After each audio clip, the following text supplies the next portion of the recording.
বৈদ্য, ও বৈদ্য, বিপদ হয়ে গেছে বৈদ্য।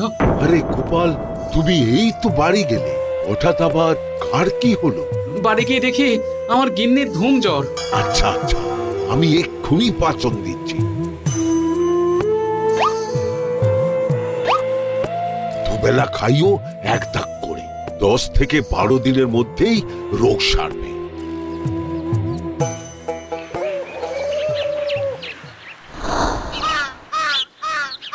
বুঝলে গিন্নি, ফেরার পথে ন্যাপলাকে নিয়ে এলাম, ও তোমাকে জলপট্টি দিতে থাকুক। হ্যাঁ, আর দাদু, তুমি ততক্ষণ রান্না করতে থাকো। ওদিকে পুঁটির বাবা জ্বর, আমার গিন্নির জ্বর, রানীমার জ্বর।